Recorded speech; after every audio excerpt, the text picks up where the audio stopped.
Assalamualaikum warahmatullahi wabarakatuh. Pada kesempatan ini, saya akan memaparkan permasalahan yang saya temui pada proses pembelajaran sistem peredaran darah pada manusia.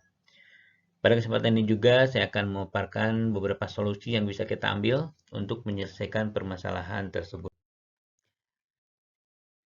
Untuk masalah yang telah diidentifikasi, ditemukan bahwa peserta didik memiliki daya serap yang rendah terhadap materi pembelajaran sistem peredaran darah pada manusia.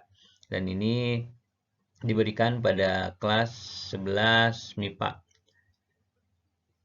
Dari hasil eksplorasi penyebab masalah, yang pertama adalah belum terbiasanya peserta didik dengan budaya membaca, sehingga otak terlambat dalam menganalisis, menyerap, dan menerima materi dari sistem peredaran darah ini. Yang kedua, biasanya kebiasaan belajar yang hanya menghafal. Jadi anak-anak itu menghafal mata pelajaran dan itu akan menyebabkan cepat lupanya lagi materi yang mereka hafalkan karena tidak menempel, tidak terekam pada memorinya, pada otaknya secara kuat. Lalu yang ketiga, biasanya faktor penyebab daripada permasalahan ini adalah lingkungan belajar yang kurang nyaman. Misalnya situasi kelas yang kurang bersih, kurang rapi, atau misalnya tempat duduknya yang kurang nyaman dan lain sebagainya. Adapun solusi yang bisa kita ambil pada permasalahan-permasalahan tadi, yang pertama untuk membiasakan peserta didik untuk supaya terbiasa membaca, kita membiasakan peserta didik untuk sering membaca, yaitu dengan stimulus dan tugas yang menekan mereka. Karena mereka belum terbiasa, maka kita harus mewajibkan mereka membaca literasi, baik itu berupa buku paket, dari internet, dari media video atau apapun.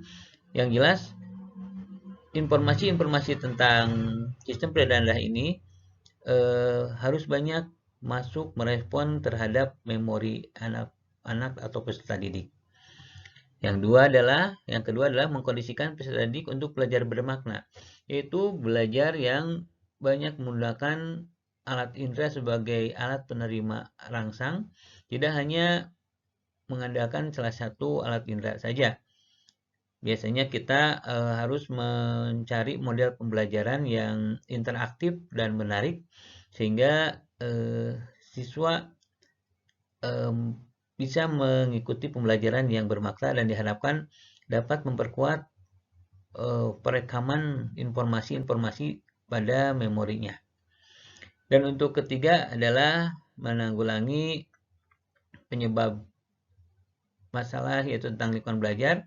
Kita menata tempat dan lingkungan belajar supaya kondusif, baik itu tempat duduknya, sarana prasarananya, lalu semua media pembelajaran yang bisa mendukung terhadap permasalahan ini. Sehingga dengan menerapkan tiga solusi tadi, maka permasalahan-permasalahan pada sistem peredaran darah bisa teratasi. Demikian pemaparan saya hari ini. Assalamualaikum warahmatullahi wabarakatuh.